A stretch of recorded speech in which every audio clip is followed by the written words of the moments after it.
안녕하세요.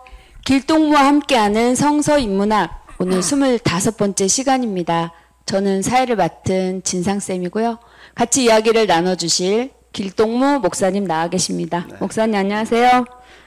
네, 목사님 지난 시간에는 어렵게만 느껴졌던 교리, 이 교리에 대해서 우리가 얼마나 잘못된 이해를 가지고 있었나 다시 한번 발견하는 시간, 처음 발견하는 시간이었던 것 같아요.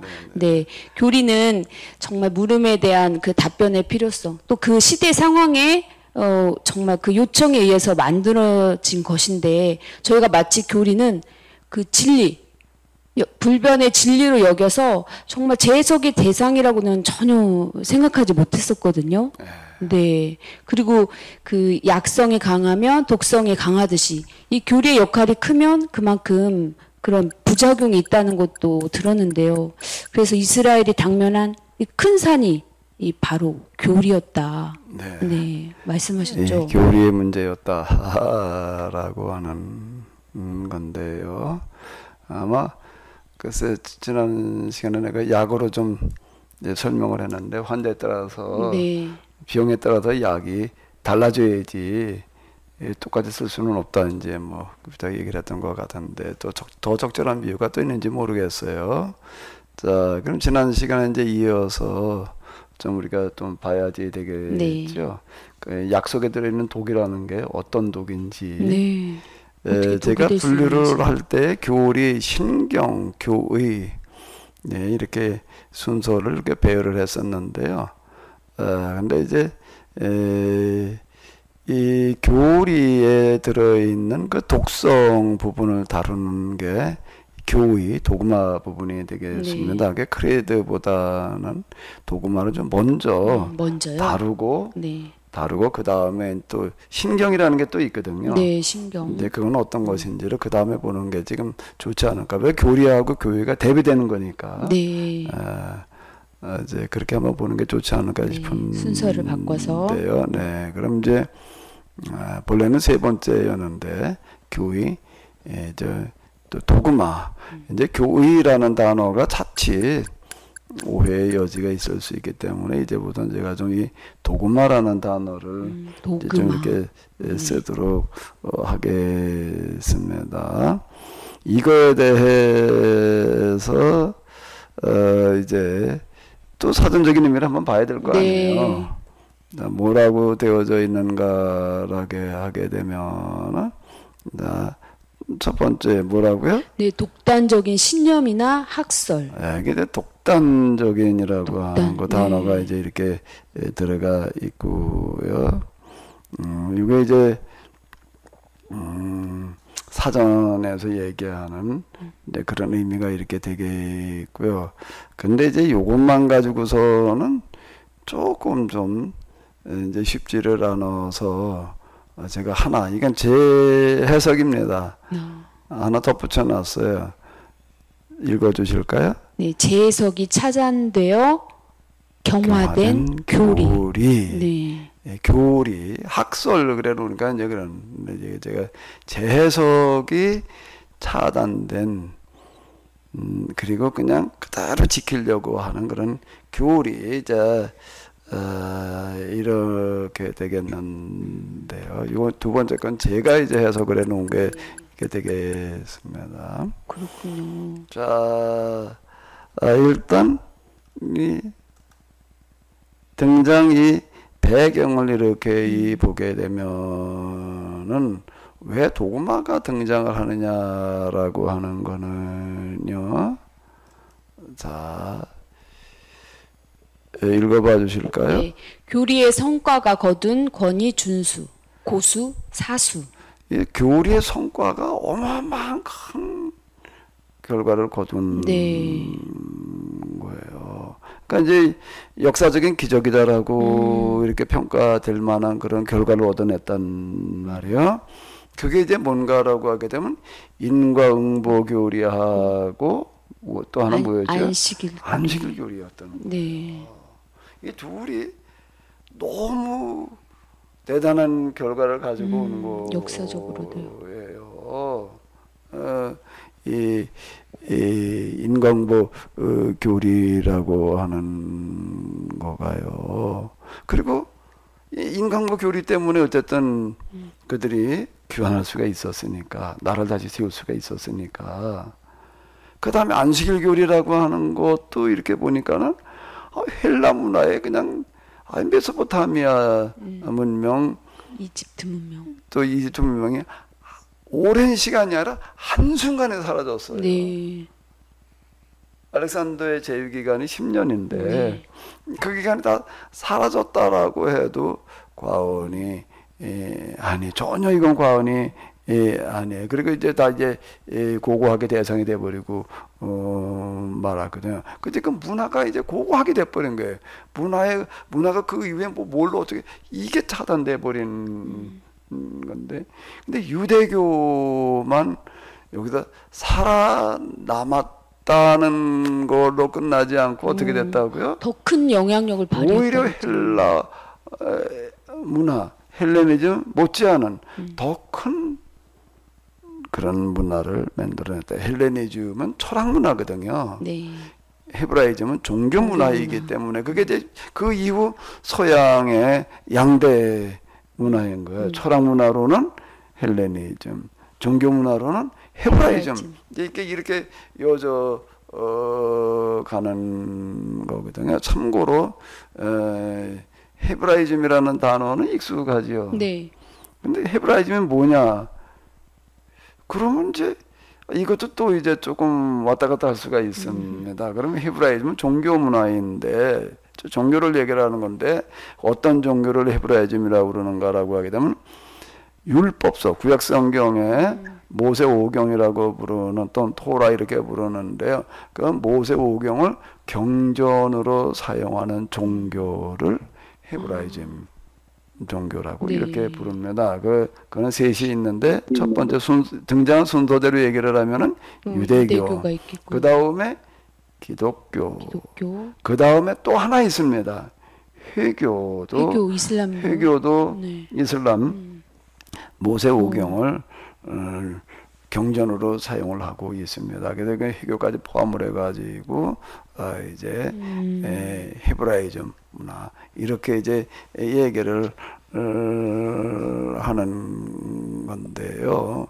이제 기독교도 사실 그 유대인들의 그 안식일법 때문에 가능했다라고 이렇게 얘기를 할 수 있을 만큼 헬라문에 살아남았으니까 네, 그렇죠. 가능했던 거거든요. 이게 너무 어마어마한 거예요. 너무 어마어마하다 보니까 이야, 이건 우리가 정말 중요한 거예요. 이게 전통이 되는 거예요. 전통이 돼가지고서 이거는 우리가 꼭 지켜야 돼. 네. 꼭 간수해야 돼. 이래가지고 준수에서 더 나가면 그 다음에 뭐가 되지요? 고수. 더 나가면 사수. 이렇게 되는.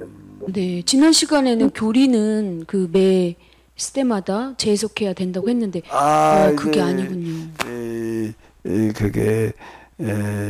그게 이제 차단됐을 때 나타나는 그런 제가 재해석이 차단되어 경화된 교리. 이제 이렇게 제가 얘기한 게 바로 그런 이유이거든요. 이거는 성경, 우리가 가지고 있는 구약 성경에서도 이미 이런 문제에 대해서 경고를 해놓은 책이 있어요. 아마 욥기라는 책을 기억하시죠? 네. 욥기 그러면 뭐 고난당하는 그런 얘기로 이제 이렇게 이해를 하게 되는데, 그 욥기를 읽어보게 되면 욥은 신앙에 대해서 굉장히 그 도전적이고 저항하는 그런, 그 욥과 세 친구 엘리바스 빌다 소발의 그 이제 대화로다가 진행되어지는데, 그 엘리바스 빌다 소발은 인광보 교리를 대변하는 사람이에요. 그 세 친구가. 근데 네가 좀 어려움을 겪은 거는 뭐가 잘못돼서 그런 거야, 이렇게 얘기를 하는 게 욥은 나는 내가 지금 이렇게 어려움을 겪을 만큼 잘못한 게 없어.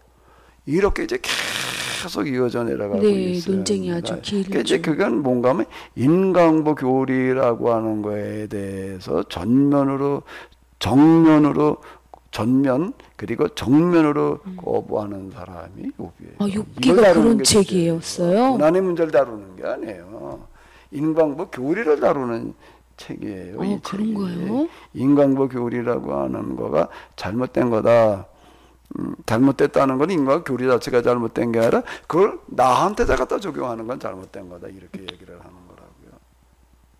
거라고요. 처음 들어봅니다, 목사님. 욥기가 또 그런 책이라고 말씀하시죠. 욥기의 주제는 인과응보 교리라는 거를 어떻게 해야 될 거냐는 거를 다루는 그런 책이었다라고 그런 하는 시각으로, 건데 이미 구약성경 속에도 그런 게 들어 있는데, 근데 욥기를 이런 식 제가 금방 얘기한 것처럼 해석하는 그런 경우도 별로 없어요.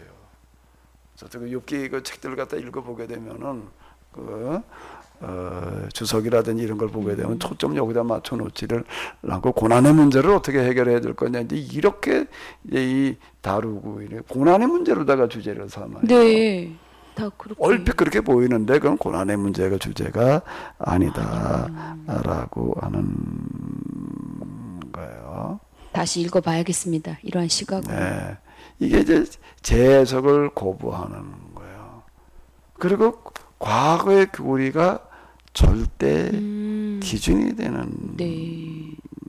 거예요. 그래서 이거를 그 다음에 조금 더 나가도 어떻게 전통, 그 다음에 뭐요? 정통 신앙으로 못질을 해놓는 거죠. 고정시켜 놓는 거예요. 이게요.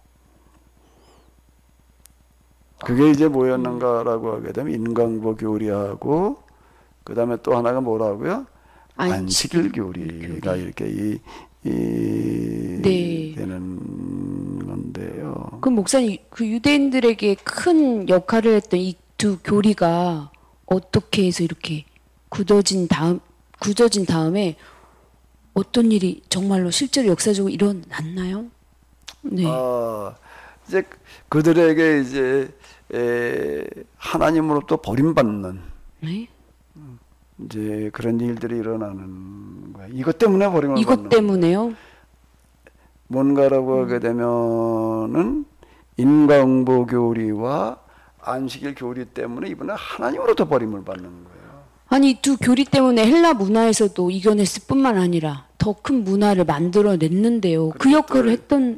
인과응보 교리는 귀환하는, 네. 포르기를 귀환하게 맞아요. 하고 안식일 교리는 헬라 문화를 이겨내고 헤브라이즘을 만들어내는 그런 일을 했는데도 불구하고 이것 때문에 이제 가장 큰 위기였다는 얘기는 뭔가 하면 하나님으로부터 버림받고 귀하게 파괴되는, 이제 그게 뭔가 하면 예수님은 4후 70년에 로마 제국에 멸망당하고 전 세계 흩어지는 그런 결과가 이것 때문이었다는 거예요.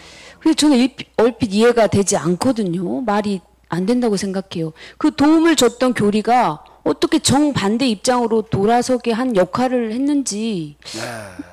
그러니까 이 부분에 대한 이해가 없으면은 신약성경, 특히 예수님께서 가신 그런 일들을 잘 모르는 게 아니라 오해예요. 그러니까 이거는 이 부분에 대한 이해는 신약성경의 아주 1차적인 배경이기 때문에 여기는 대단히 중요해요. 네, 설명 빨리 듣고 싶습니다, 목사님.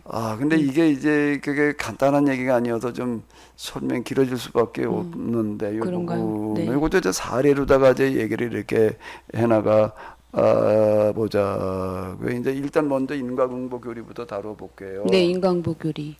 인과응보 교리는 포로기 때 신명기 신학자들이, 설교자들이, 해석자들이 우리가 나라가 망해서 여기 포로로 끌려온 거는 그 성전을 지어놓고 제사로 하나님을 섬기다가 망한 거야. 그 계약 위반이었어. 계약 위반이었어. 그래서 그 결과로 우리가 인과, 그게 원인이었어. 그래서 응보지고 우리가 이렇게 멸망당한 거야. 그 성경에 그렇게 이미 나와 있지 않냐. 신명기에 그렇게 이게 다 나와 있으니까 이렇게 이제 얘기를 인과응보 교리가 만들어졌어요. 그런데 이제 그때는 그렇게 이제 이해가 되고 적용이 되어졌는데 이제 귀환했어요. 네. 여러 가지 어려움들을 겪고요. 그러다가 이제 여기다 인과응보기로 또 이제 적용을 하는데 해석을 하는데 어떻게 하는가라고 하게 되면은 살다 보게 되면 여러 어려움 당하는 사람들이 있잖아요. 다치는 사람도 있고 병드는 사람도 있고 가난해지는 사람도 있고 네. 죽는 사람도 있고 그러면 이걸 어떻게 받아들이나 하면 어떻게 받아들이는 현상이 나타날 수가 있을까? 그것도 인과응보 교리에 인과응보교를 적용하는 어떻게 거예요? 되는 거야? 내가 지금 이런 병든 건 다친 건 하나님 앞에 뭔가 문제가 있었기 때문이야. 이렇게 이거를 이해하기 시작을 그러니까 모든 분야에 다 인과응보 교리를 적용하는 그게 건가요? 어느 한순간이 아니라 요거를 잘 이해를 해야 되는 게 요게 500년 동안 일어나는 거예요. 500년이에요. 5년이 아니고 500년. 50년이 아니고 500년은 글쎄 조금 긴 시간이죠. 그러니까 서서히 이렇게 돼 나가는 겁니다. 서서히. 서서히 돼 나가니까 이제 이거를 못 느끼는 거예요. 못 느끼는 거예요. 변질이 되고 있다는 거를 모르는 거예요. 제가 전에 이제 이거를 이해시키기 위해서 주로 사용한 게 이 뭔가라고 하게 되면은 개구리인데 개구리 뭔지 알지요? 알죠. 그죠? 개구리 볼 일이 거의 없는데 시골은 많더라고요. 네. 시골에 개구리 어쨌든 개구리가 있어요. 개구리를 갖다가 이렇게 이제 큰 통에다 이제 담아놓고 실제로요, 목사님? 실제로 이제 실험해 보는 게 있을 수 있어요. 네. 이제 이런 큰 그릇에다 이제 개구리를 갖다가 이제 물에다 넣고 집어넣어 놔요. 그럼 이제 이놈이 그냥 그 둥둥 떠 있다고요. 그리고 이제 불 위에다 얹어놓고 열을 서서히 가하는 거예요. 그냥 세게 가지고 뜨거워지게 하는 게 아니라 서서히 1시간 이상 서서히 열을 가해주면은 이게 뜨겁다는 거를 느낄까 못 느낄까? 이게 못 느끼는 거예요.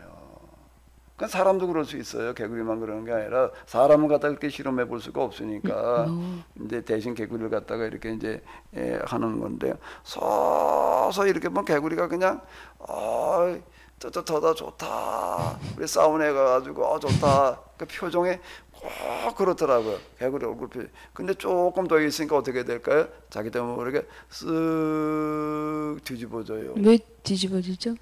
어떻게 된 걸까? 죽은 거예요. 죽은 거군요.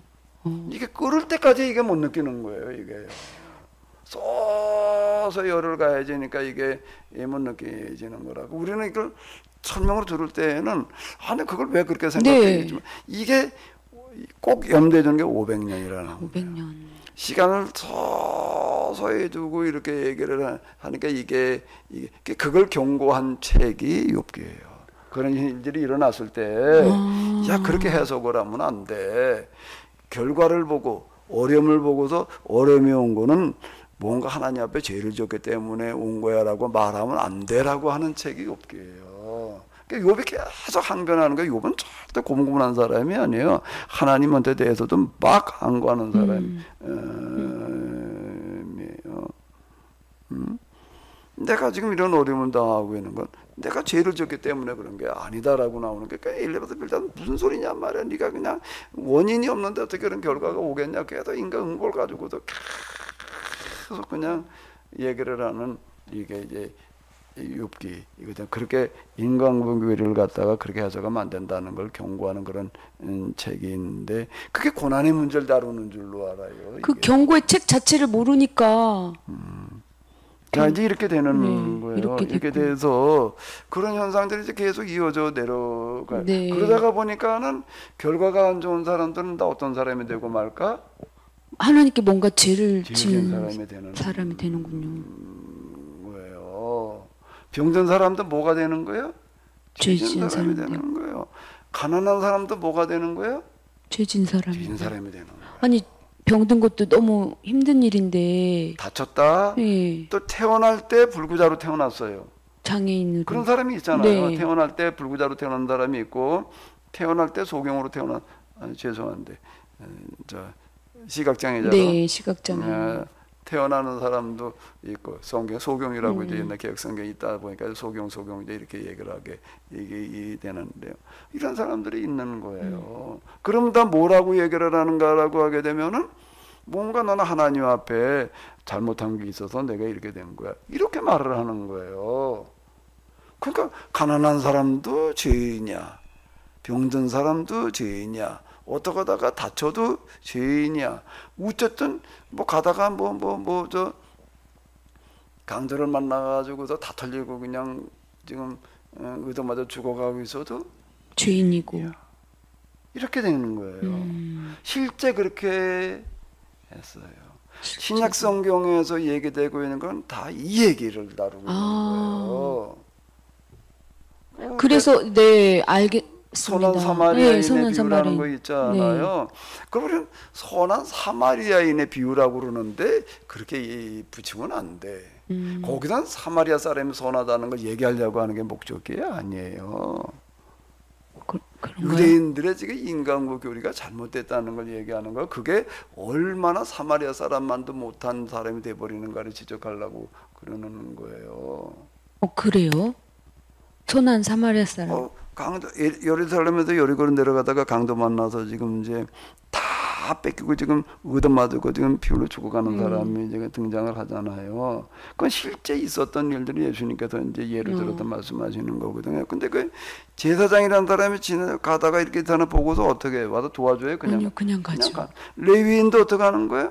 그냥 가는 거예요. 또 유대인이 지나가다가 그래서 우리는 그걸 읽을 때 이 사람들이 말이야 사랑이 없어가지고 말이야 무정해가지고서 말이야 모른 척 이렇게 천만에 그럼 이제 그게 오해라는 거예요. 이제 이게 잘못하는 게 아니라 오해라는 거예요. 제사장을 왜 지나가는가 하면 이 사람은 하나님 앞에 무언가 죄를 져가지고서 지금 이렇게 징계를 받고 있는 사람이야. 그거 금방 얘기를 했잖아요. 정결례법이랑 부정한 사람하고는 접촉하지 말아라 이렇게 이제 가르쳤어요. 네. 네? 그러니까 이 사람은 부정한 사람이야. 죄인이야. 그러니까 하나님 앞에서 지금 뭔가 하면 징계를 받고 있는 사람이야. 선생 진상쌤은 학교에서 애들 잘못하면 벌도 주나요? 요즘 그런 거 못하나요? 네. 옛날에는 나가지고 선동했어요. 요즘 그런 거 네, 못하죠. 네, 못합니다. 또 참 조심하면 복제 나가서 손 들고 있어. 됩니다. 근데 딴 선생님 지나가다가 야 인마 손 내려 너 그거 안 해도 돼. 그러면 말이 되나 안 되나? 그렇게 안 하죠. 그러면 안 돼. 딴 선생님 지나가다가 이거 담임 선생님이 벌 받고 있는데 야 인마 손 내려. 그냥 그러면은 그 선생님의 권위를 월권이죠. 무시하는 게 네. 되는 거고 월권이 되는 거예요. 똑같이 이 사람 지금 하나님 벌 받고 있는 중이니까 도와줘야 돼 말아야 돼. 이걸 얘기하려고 그러는 거예요. 그걸 말하는 거였어요? 그게 제사장도 그냥 지나갔다. 레위인도 레위인도 지나갔다. 유대인도 지나갔다. 근데 누가 지나가는 거예요? 사마리아인. 사마리아 사람이 이런 법이 없는 사람이야. 그 사람 보니까는 이건 너무 불쌍하니까 도와. 그러니까 이게 뭔 얘기야? 이걸 지금 지적하려고 그러는 얘기지. 그 얘기가. 그런 유대인들이 얘기군요. 얼마나 지금 이 신앙이 무슨 신앙이 인과응보 교리가 잘못됐는가를 지적하는. 이건 또 처음 듣는 얘기입니다, 목사님. 춤 듣는다고. 네.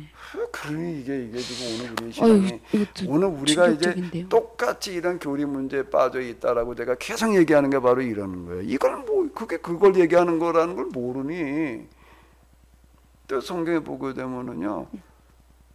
예수님께서 병자 고치는 이야기가 많죠. 네. 예수님께서 처음부터 뭘 하셨는가? 병자 고치는 일로 사역을 시작하세요. 안식일 날 우리 병자 고치는 이야기가 엄청나게 많아요. 네. 왜 예수님께 병자를 고치셨을까? 병든 사람, 네. 불쌍해 불쌍하니까 여기고. 당연히 그거 뭐 그 당시 의료 병원도 없고 뭐 이런 거 고쳐줘야지. 자 이렇게 생각을 해서 예수님께서 사랑이 많으셔서 질병을 대신 담당하시고 다 고쳐주셨어. 천만에요? 천만에 가지고서는 설명이 안 돼. 만만해. 그러시군요. 아니 좀 이해가 안 돼. 빨리 설명해 주세요. 왜? 금방 얘기를 했잖아요. 병든 사람도 뭐한 사람이야. 인과응보 교리 예수님 당시로 내려왔을 때 인과응보 교리에 의하면 병든 사람이 뭐한 또 사람이야. 죄인이네요. 하나님 앞에 지금 죄를 지어서 벌을 받고 있다. 그러니까 이 사람은 죄인이야. 부정한 사람이야. 이 사람은 가까이 하면 안 돼. 이렇게 되는 거예요. 이렇게 되는 거예요. 그러니까 이 사람은 말이 안 되는데. 이거는 하나님 앞에 벌 받고 있는 중이야. 그러니까 그 도와줘도 해결해 주면 될까 안 될까? 도와주면 하나님의 꼴보내기가 되는 거예요. 그렇죠. 근데 저는 선뜻 이해가 안 돼. 정말 그랬을까? 정말 그랬을까가 아니라 진짜 그랬어요. 탈무드라는 책 읽어봤는지 모르겠는데 네. 탈무드라는 책은 한 권이 아니어도 탈무드 읽어보긴 해. 탈무드 다 읽어본다는 건 불가능하고요. 그건 어마어마하게 책이 많아요. 지금도 계속 쓰여지고 있으니까 거기 보게 되면 이런 게 나와요. 길을 가다가 사람들이 길을 물으면 가르쳐줘야 돼, 말아야 돼. 가르쳐 줘야죠. 근데 이방인이 길을 물었다 그러면 가르쳐주면서 반대로 가르쳐 주라는 거예요. 진짜 책이 그래요? 왜? 그냥 고생하게. 그 친절하게 똑바로 가르쳐 바로 가게 하면 그건 하나님을 어기는 거라는 거예요. 열권이라는 거예요. 이방인은 하나님, 그 안식일도 안 지키고 있는 사람들이 다 죄인이기 때문에 그 사람들한테 친절을 베풀면은 하나님의 구원 위에 방해하는 거다. 그러니까 반대로 가르쳐줘라. 그게 오히려 하나님을 돕는 것이다. 이렇게 얘기를 하는 게 유대인들이 그 이후 이제 유대인들이 사는 걸 이렇게 보게 되면 꼭 어디에 가든지 그 사람들은 참 기술 이런 걸 통해서 잘 사는 건 좋은데 다 미움을 받은 이유는 그럴 수밖에 없겠어요. 저 같아도 너무 미움. 우리는 이런 거는 잘 이해하지 않고 인권으로만 자꾸 그냥 이렇게 얘기를 하려고 그러는데 유대인들 자체가 이방인들을 이렇게 보는 거예요. 그 탈무드에 나오는 얘기예요. 탈무드 이렇게 해라라고 이제 얘기를 하는 건데 산파한테도 또 뭐라고 얘기를 하는가 하면 조산으로 갔다가 이방인이다라고 하게 되면은 도와주지 말고 반대로 해가지고서 애도 죽고 엄마도 죽게 해라 이렇게 얘기를 하는 거예요. 그게 하나님의 뜻이다 이렇게 가르쳤어요. 안 믿어집니다. 못 믿겠어요. 안 믿어진 건 할 수 없고 네. 사실이니까. 아니 그렇게 어려움 당한 것도 사실은 엄청 큰 힘든 일인데요. 이렇게 하나님 죄인이다 이런 낙인까지 찍히면 그러니까 그게 심각한 얘기가 되는 그걸 도구마라고 그러는 거예요. 제가 다 제적이 안 되고 그걸 지켜나가게 되면 이런 무서운 결과를 가져오는 거예요. 우리가 저기 성경에 보게 되면 이제 그 여러 병자들이 나와요. 그 중에서 이제 이 문둥병에 걸린 분들이 있거든요. 네. 그다음 예수님한테 나와요. 예수님한테 나오는데 가까이 오지를 못하고 멀리서 소리를 쳤다는 거예요. 네. 근데 예수 가까이 오라고 불렀다 이제 그 손을 대시며 이제 이렇게 얘기를 했다. 그러면 사람들이 우리가 볼 때, 예수님께서 문둥병자 가까이 오라고 그러셨어. 그리고 손으로 오른 만져 주셨어. 그럼 어떻게 받아들여요? 사랑의 예수님. 예수님 문둥병자 그 전염이 될 수도 있는데도 불구하고 참 그 사람도 오른 만져 주셨어. 이렇게 그러면 천만의 성경 해석을 하는 게 아니야. 완전 거꾸로 해석을 해놓는 거야. 거꾸로까지요? 거기서 얘기하려고 하는 거 그걸 말하려고 그러는 게 아니야 지금. 목사님 다 충격인데요 오늘. 유대인들은 이 문둥병자는 살아서 이게 살아있는데도 불구하고 살이 썩어 들어가는 사람들이거든요. 네. 이 사람들은 하나님도 특별히 큰 죄를 지은 사람들이야. 그러니까 이 사람들은 아예 가까이 하는 거가 번염될까봐 가까이 하지 말아라 이렇게 말한 게 아니에요. 이 사람들은 특별한 죄인이기 때문에 가까이 하면 안 돼. 가까이 왔다라고 하게 되면 반드시 돌로 때리고 가야 돼. 그냥 지나가면은 안 돼. 하나님한테 특별히 죄 지은 사람이니까 우리가 하나님을 대신해 가지고 돌을 던져라 이래 가지고도 가까이 그 사람이 왔다 돌을 내가 던져 가지고서 맞출 수 있는 거리 왔다 그냥 지나갔다 그러면 이제 이게 율법을 어긴 거야. 그 돌로 때리고 지나가야 되는 거예요. 그러니까 이 사람들은 그때 모이잖아요. 모이는데 내가 오다가 말이야 문둥병자가 오는데 가까이 있었는데 돌로 그냥 미원살 때려치고 왔다. 이거 아주 자랑스럽게 얘기를 하는 거예요. 그러니까 멀리서 그러니까 사람들 갚아주는 법을 가지는데 예수님은 좀 그래도 다르시다라고 하는 소문을 듣고 나서 예수님 우리도 불쌍히 여겨주소서 이렇게 얘기하는 거죠. 우리도. 그건 불쌍히 여기는 마음이 없는 거예요. 유대인들에게는 가난한 사람, 병든 사람, 문둥병자 불쌍히가 무슨 불쌍이야. 그건 우리가 죄를 벌해줘야지.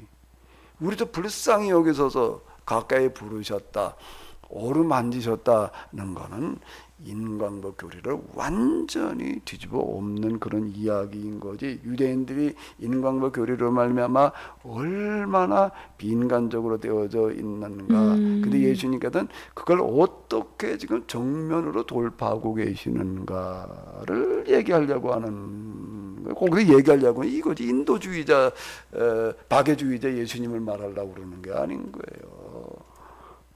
목사님께 이런 걸 처음 듣는데요. 아니 그럼 더 큰 어려움은 더 큰 죄인이다. 그렇게 보는 거예요. 아, 말도 안 됩니다. 그또 날 때부터 속용된 시각장애인. 시각장애로 태어나는 사람, 제자들이 그러는 게, 지나가다 그런 사람 하나 만났어요. 그 제자들이 묻는 게, 이 사람은 누구 죄 때문에 이렇게 됐습니까? 그건 왜 그런가 하게 되면은 유대인들은 날 때부터 불구자로 태어났다라고 하게 되면은 죄를 지어서 그랬다. 그러니까 누가 죄를 진 거냐가 문제가 되는 게, 엄마가 아빠가 죄를 진 거야, 아니면 본인이 죄를 진 거야. 근데 답이 안 나와요, 이게요. 어렵죠. 몰라. 야, 그건 잘 모르겠지만 하나 분명한 건 본인 아니면은 부모의 죄야. 근데 이 사람이 죄 때문에 이렇게 된 거는 틀림없어. 여기까지가 결론이에요. 그건 누구 죄인지는 알 수가 없어. 근데 마침 지나가다 보니까 그런 사람을 하나 만났어. 네. 그러니까 제자들이 묻는 거예요, 예수님한테. 이 사람이 불구자로 태어난 게 죄 때문인가요? 그렇게 묻는 게 아니고, 네, 당연한 거고, 죄 때문인 거군요. 거고. 그걸 안 물었죠. 뭐라고 묻는 거예요? 그 부모 죄 부모 죄 때문이냐. 때문이니까 이 사람이 누구의 죄 때문입니까? 이렇게 묻고 있는 장면이 나오는 거죠. 이걸 얘기를 하는 거예요. 근데 예수님께서 그건 누구의 죄 때문이 아니다. 하나님께서 하시려고 하는 일을 드러내시기 위함이다. 이렇게 얘기를 하시는 거예요. 유대인들의 그 해석과는 완전 정반대 해석을 하시는 거예요. 그리고서 그걸 고쳐주시는 거예요. 그 고쳐주셨다는 거는 병자를 고치고 불구자를 고쳤다는 거, 우리는 병 고쳤다는 걸로 알아들어요. 근데 그건 병 고치는 얘기보다 더 중요한 얘기가 있어요. 뭘 고치는 걸까? 고치는 건 고치는 건데 뭘 고치는 걸까? 뭘 고치는 걸까? 뭘 고치는 거죠? 모르겠어요. 생각이 지금 너무 마비됐어요. 충격받아가지고. 유대인들의 잘못된 신앙, 특히 교리 신앙, 이걸 교리 신앙이라고 그러는 거예요. 그 교리를 가지고 신앙생활을 하는 거예요. 그러네요. 인간보 교리대로, 안식일 교리대로, 수백 년 전에 써먹었던 그 교리대로 지금 신앙생활을 한다. 그럼 뭐라고 불러야 되나? 그 교리 신앙이라는 거야, 그게. 네. 교리 중심의 신앙이 돼 버리는 거야. 근데 이 사람들은 그게 자기들은 교리대로 하는 게 아니라 하나님 말씀대로 하는 거야. 이렇게 생각을 하는 거지. 왜 그 교리를 하나님 말씀 가지고 만들었었으니까. 네. 그리고 역사 속에서 큰 능력을 발휘했던 교리니까 굉장히 자부심을 가지고. 그게 어떻게 됐는가라고 하게 되면 그 어마어마한 세계의 역사 속에서 기적을 만들어낸 건데 말이야. 그게 잘못됐을 리가 없어. 우리는 그거를 충실하게 지켜야 돼. 이렇게 되는. 목사님 설명을 듣고 보니 그전에는 그럴 리가 이렇게 생각이 들었는데요. 와, 왜 독이 됐는지 와닿았어요. 지금 저 너무 지금 화가 나거든요. 그걸 전혀 못 느끼는 거예요. 자기들 잘하고 있는 줄 아는. 네. 그리고 여기다가 어마어마한 열심들을 내는 거예요. 신앙생활을 안 하는 게 아니라 나중에 유대인들이 그 로마 제국에 이렇게 멸망당할 때 보면 전시에 이제 유월절을 맞이했는데요. 전쟁 중에 이제 예루살렘에 다 모여가지고 유월절을 지켰거든요. 네. 전쟁이 나가지고서 지금 당장 총알이 날아다닌다 그러면 주일날 교회당에 예배드리러 가야 돼, 말아야 돼? 못 가죠. 대부분 야 이거 오늘 그 폭탄이 날라 터지고 있는데 거기 어떻게 예배드려? 좀 이게 거기는 더 모였어요. 더요? 더 모였어요. 6월절 절기에 사람들이요. 어떻게? 그만큼 열심을 했어요. 열심으로 얘기를 한다라고 하게 되면 이 사람들을 따라갈 방법이 없을 만큼 열심을 내는데, 그 열심을 내다가 그게 절정에 닿았다가 망했다니까. 망할 때 꼭 그렇게 망해요. 신앙생활 안 하다 망하는 게 아니라 그게 특징이다라고 하는 거예요. 신약성경도 얘기하는 건 이걸 얘기하려고 그러는 거예요. 박애주의자 예수님을 얘기하려고 그러는 게 아니에요. 무슨 초능력을 가지신 모든 병자 다 고치시는 예수님을 얘기하려고 그러는 것도 아니야. 그건 2차적인 문제야. 예수님 모든 병들 다 고치는 능력을 가지신 분이야. 이걸 말하려고 그러는 게 아니에요 지금. 그 본문에서 얘기하려고 하는 거는. 네. 그러니까 우리는 지금 신약 성경을 예수님을 너무나 잘못 알고 있고 오해하는 중이야. 지금도 네. 오해하고 있는 중. 점점 더 크게 오해하고 있는 중. 뭐라 드릴 말씀이 없네요. 이게 말이 되나? 이게 지금 이런 모순에 지금 우리가 빠져 있는 게 이게 가장 무서운 산이다. 제가 얘기를 하는 거가 지금 바로 네. 이런 얘기. 더 큰 산을 만났다는 게 아까 그런 걸 깨닫지도 못하고 있다. 그래서 더 큰 산이다라는 게 이해가 됩니다. 이게 이제 성경과의 관계를 조금 더 이렇게 본다라고 하게 되면 성경 위에 이게 굴림의 교리가 그 교리를 가지고 성경으로 해석을 하는 거예요 이제는. 거꾸로요. 그 교리를 가지고 그렇게 해석을 하면 그렇게 보여요. 사람이요 파란 안경을 쓰고 보면은 세상이 다 어떻게 보일까? 퍼렇게 보여요. 노란 안경을 쓰고 보면 어떻게 보일까요? 노랗죠. 교리라는 걸 어렸을 때부터 이렇게 배워가지고서 성경 이렇게 얘기를 하는 거예요. 이렇게 이게 다 고정된다고 그걸 보면은요 성경에 그렇게 보이는 거예요. 그런 것만 보이는 거예요. 그런 구절만. 맞아, 성경이 이렇게 얘기를 하는구나. 이렇게 되는 현상이 나타나는 게 성경 위에 이제 이게 성경 위에 하는 거야. 그러다 보니까 이제 이런 걸 뭐라고 그러죠? 전도가 되고 이제 교리가 경전이 되는 거예요 이제는. 그러네요. 교리 중심으로. 교리 위에. 네. 그러니까 이 사람들이 예수님께서 예수님 당시에 이제 서기관 바리새인들이 해석을 할 때에는요, 이 성경 해석을 할 때에는 어떻게 해석을 하나 하게 되면 이 성경은 이런 것 같아. 이렇게 이건 아무개는 뭐라고 그랬고 아무개는 뭐라고 그랬고 아무개는 뭐라고 그 힐렐 뭐 이제 이런 사람들 그 유명한 그런 걸 앞에들이 있어요. 세 명 유명한 사람들이 이제 그 등이야. 한 사람은 조금 진보고 한 사람 보수고 한 사람 이제 중도야. 이제 이 세 사람들 가지고 인용해 가면서 꼭 이렇게 이제 얘기를 하는 거예요. 그래서 아무개는 뭐라고 또 아무개는 뭐라고 해서 그러니까 뭐야? 그게 전통과 유전을 가지고서 얘기를 하는 게 예수님 나는 너에게 말하노니라고 얘기를 하시는 그 말씀을 왜 그렇게 얘기를 하셨는가 하면 다 누가 뭐라고 그랬어? 누가 뭐라고 근데 그거 말고 그 권위를 다 무시하시는 말씀은 나는 너에게 말하는 거예요. 그래서 예수님이 그렇게 말씀하셨군요. 네, 그걸 다 통째로다가 뒤집어 엎는 표현이 나는 너에게 말하노니. 그 뜻이에요? 저는 예수님의 권위가 절대적이어서 그렇게 말씀하신 줄 알았는데. 그게 오늘 우리는 이걸 모르게 되면 그렇게 보여요. 예수님이 하나님이시니까 그냥 하나님의 권위를 얘기를 한 거야라고 이렇게 이제 얘기한 것처럼 보이지요.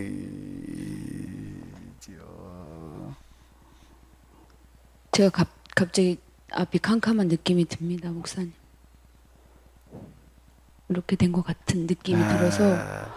이 특징이라고 하는 거가 뭔가라고 하겠지. 이게 참 할 얘기가 너무 많은데 뭐다 네, 저도 궁금한 게 참 많은데. 이게 뭔가 하면 이게 이제 교리 신앙이라는 거예요. 이거 자체가 교리 신앙으로. 이렇게 된 거가 교리 신앙이라고.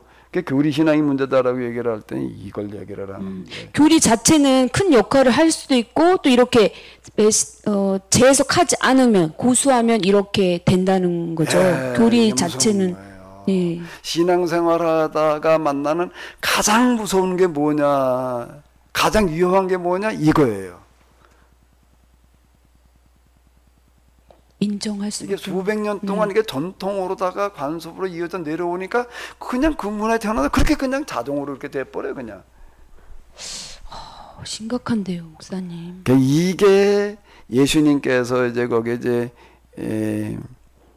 너희 애비는 마귀다.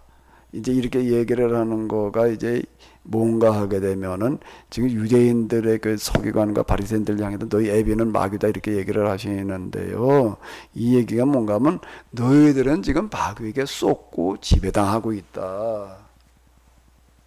이런 뜻이에요. 근데 마귀까지는 아니지 않아요? 그러니까 예수님께서 대놓고 하신 말씀이에요. 너희 애비는 마귀다라고 대놓고 하신 말씀. 그 역사적도 산물로 이렇게 된 거 아닌가요? 자 그리고 이제 성경에 보게 되면 병자 고치는 얘기도 많지만은 또 모두 있는가 하게 되면 귀신 쫓아내는 이야기가 많아요. 네. 귀신 들린 사람 쫓아내는 그런 얘기들은 많이 있는데, 그럼 오늘 우리는 예수님은 능력이 많으셔서, 그리고 능력과 사랑이 많은데 모든 귀신 다 쫓아내서 그냥 이렇게 생각을 하는 거예요. 그냥 축사 그냥 뭐 예수님의 이름으로. 예수님의 이름으로도 귀신 내쫓아 이렇게 얘기를 하는데, 예수님 당시 그때에 있어서는 그게 병자 고치는 것도 뭘 하는 거라고요? 물론 뭐 고통받는 사람도 고쳐주시는 거는 그건 2차적인 거고 1차적인 건 그게 아니에요. 유대교의 잘못된 신앙, 무슨 신앙? 교리 신앙. 교리 신앙. 그걸 도구마라고 그러는 거예요. 그 도구마 신앙은 뜯어 고치는 작업인 거예요. 문득병자 고치시는 거, 불구자들 고쳐주시는 거. 그 안식일에도 예 그렇게 하시는 거. 그 다음에 이제 뭔가라고 하게 되면은 또 하나 중요한 거는 귀신 쫓아내시는 거가.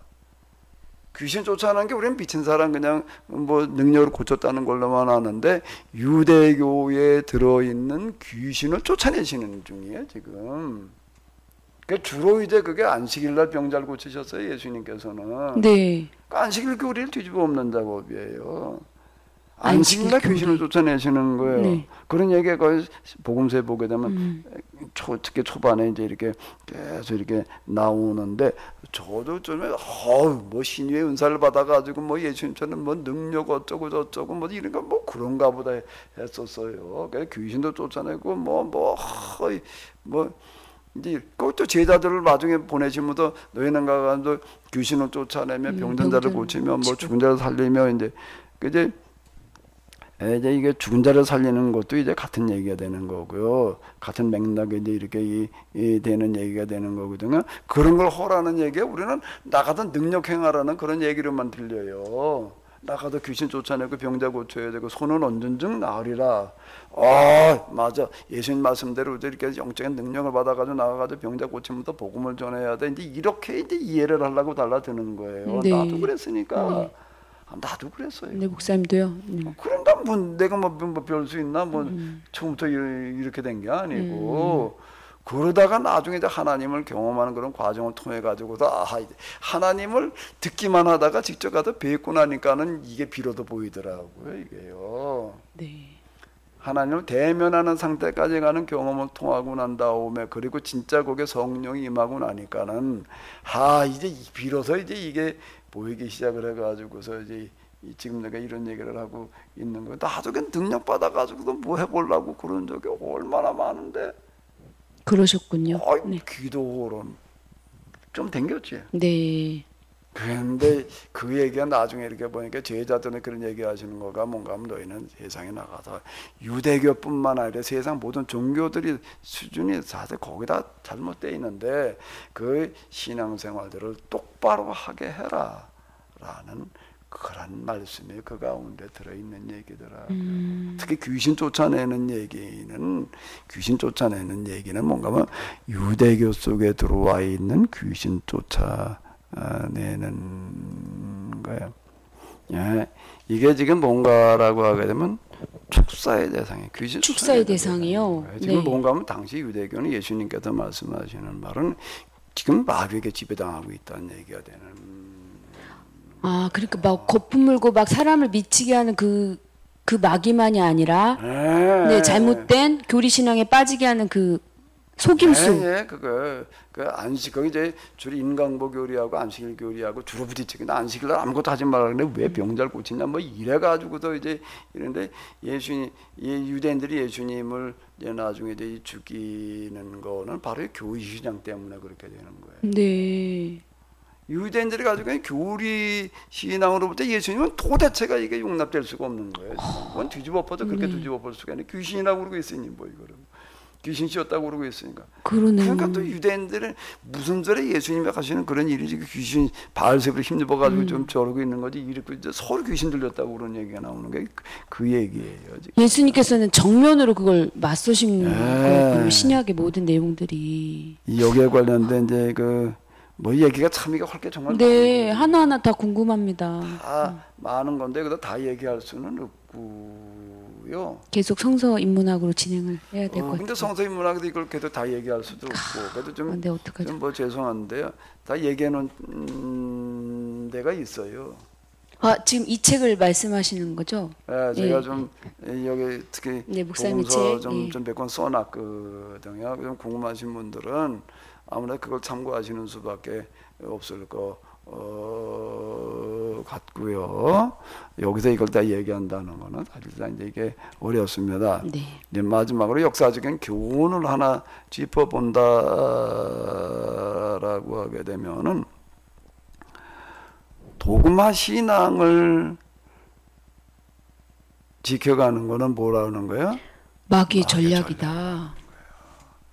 마귀의 가장 고등 전략이 뭔가라고 하게 되면 정통신앙이라는 이름으로 등장을 하는 거예요.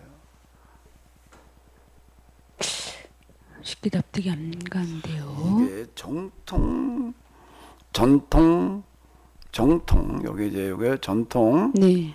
요게 된 아주 정통으로다가 이제 굳어지게 되는데요.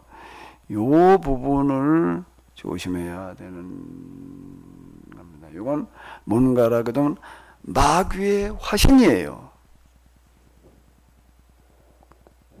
이 신앙에 빠져 있는 네. 거가 뭔가라고 하게 되면은 마귀에게 지금 속아 넘어가서 그 안에 지금 갇혀 있는 거예요. 그런데 그 자신은 어떻게 되는가 하면 아주 하나님을 똑바로 제대로 잘 알고 잘 믿고 있는 것처럼 착각을 하게 만들어놔요. 그게 마귀의 전략이에요. 마귀의 속임수예요. 그런가요? 유대인들은 네. 이것 때문에 하나님 앞에 심판을 받고 버림을 받은 거예요. 유대인들은. 네. 예수님께서 예루살렘을 향해서 이제 심판을 선언하시는 말씀들이 바로 이제 이 유대교의 이 도그마 신앙 때문이거든요. 그걸 이제 교리 신앙, 네. 교리로 신앙생활을 하는 거예요. 하나님 말씀에 따라 가지고서가 아니라, 그것도 새로 해석된 교리가 아닌 옛날 교리를 그냥 그 답습해 가면서 그대로 그냥 고수하려고 그러는 어떤 이런 거가요. 크게 뭔가 하면 도그마 신앙을 계속 지켜가려면 마귀의 속임수고 전략이다.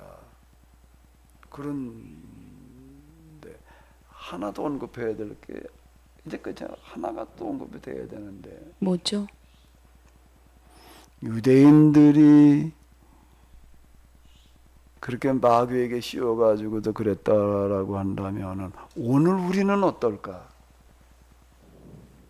오늘 우리 기독교인들은 뭐 기독교는 좀 국한해가지고 개신교인들은 그건 뭐 개신교 그럼 우리나라 뭐 외국 다 똑같은데 특히 그럼 이제 좀 줄여서 한국 교인들은 어떨까? 뭐 한국의 외국 교인 뭐 한국 신앙이라는 게 다 외국에도 신학 공부들 해가지고 하든 뭐 이러니까 뭐 사실 다르지 않은데 어떨까요? 유대인들이 한 마귀가 들렸다면 오늘 우리는 7 마귀가 들렸어요. 예수님께서 그 마귀 네. 그 비유하신 게 이걸 얘기를 하는 거예요. 아니요. 마귀 하나 쫓아내서 그렇죠? 가가지고서 네. 뭐 자기보다 더 강한데 7을 끌고 온다는 얘기가 무슨 얘기인가 하면 이런 걸 얘기를 하는 거예요 지금. 오늘 우리는 왜 그렇죠, 목사님? 7 마귀가 들린 자예요. 7 마귀요? 그러니까 그런데 전혀 최대치라는 그런- 말씀이시죠? 마귀가 최대치라는 말씀이시잖아요. 근데 전혀 그런 줄 몰라요. 마귀 들린 사람의 이런 데 특징이 전혀 무슨 소리야. 우리가 하나님을 얼마나 잘 믿고 있는 마귀 맨날 우리의 축사 다 쫓아내고 있는데 말이야. 귀신 그까지 것들이 어떻게 뭐 우리를 범접해 이런 착각에 빠져 있는 거가 바로 7 마귀 들렸다는 증거야. 그게 증거라고요? 그게 증거예요. 그런 말을 더 할수록 오히려 그걸 반증하는 거네요. 그게 역사의 교훈이에요. 아, 역사적으로도. 아, 저는 너무 충격적인데요, 목사님. 그럼 지금 우리 한국 교회 정통 교리를 고집이라고 하긴 좀 그렇죠. 정통 교리를 주장하고 계속 가르치고 고수한 모든 것들이 다 마귀의 전략이고 그걸 알지도 못하고 있다는 심각한 상태에 빠졌다는 거죠. 우리가 지금 얘기하는 구원, 뭐 예수님 믿고 뭐 죽은 다음에 하나님 나라 간다를 이렇게 얘기하는 구원, 또 예수님의 십자가를 믿기만 하면 죄 용서하고 믿고 구원받는다고 말하는 그런 구원, 이런 것들이 다 그 아주 수백 년 전, 수천 년 전 했던 얘기예요. 그때 그렇게 얘기할 수밖에 없는 때가 있었어요. 그걸 지금 갖다 써먹다 보니까 이제 일곱 마귀 가지고는 안 돼. 이런 마귀가 들은 거야 지금. 목사님, 저희가 성서 인문학에 할 때 그쪽 정통 교리에 대한 부분을 할 때 댓글이 아주 뜨거웠거든요. 네. 지금 말씀하신 대로. 네. 그러니까 이거는 고칠 법이 없어요. 여기에 빠진 사람은 못 고쳐요. 고치지 못할 병에 걸리는 거야. 그걸 예수님께서 뭐라고 얘기를 하셨는가라고 하게 되면은 누차 말씀하시는 게 보아도 보지 못하게 하여라, 들어도 듣지 못하게 하여라, 고침받아 구원받지 못하게 해라. 이사야서에 나오는 그런 말씀 예수님께서 계속 인용하신 게 이걸 얘기를 하는 거예요. 그러니까 아무리 얘기를 해줘도 못 받아들이는 게 이단이라고 그러는 거예요. 이거를 이렇게 얘기를 하면 이단이래요. 예수님이 돌아가신 죄목이 이단죄야. 그렇죠. 이단죄. 유대교 당시 법에 의하면은 이단이야. 지금 예언자들, 왕정계 선지자 아모스 호세아들은 그 당시 왕정계의 정통 교리인 성전 제사 신앙을 신봉하는 사람들보다 이단자들이었어요. 이단자들이었어요. 예수님도 이단자로 돌아가시는 거예요. 중세기 때 이렇게 보게 되면 이제 종교개혁 그쯤에서 이렇게 보게 되면요, 이게 교황 신학이라고 하는 게 가톨릭 신학이 너무 잘못되어 있다라고 얘기를 하면 다 갖다 죽였어요. 그 당시 가톨릭 법에 보면 이단들이에요. 그러니까 못 고치는 거예요, 그거는요. 그러니까 못 고치는 병에 걸리는 건데, 그건 어떻게 해야 되나? 죽어야 고쳐. 죽어 고치긴 뭘 고쳐. 그냥 지옥불에 가서야 고쳤다는 얘기라, 우리가 잘못 믿었었구나. 그때 가서는 안다는 얘기가 되는 거예요. 그런 경우, 무서운 경고네요. 근데 이 성서 인문학을 보고 목사님이 또 이단하라고 또 제가 그게 걱정이 됩니다. 글쎄요, 이게 확산되다 보게 되면 당연히 이제 그런 말들이 뭐 쏟아져 나올 수도 있는데, 저는 그게 참. 네, 사회 계속 볼 수 있을까요, 목사님?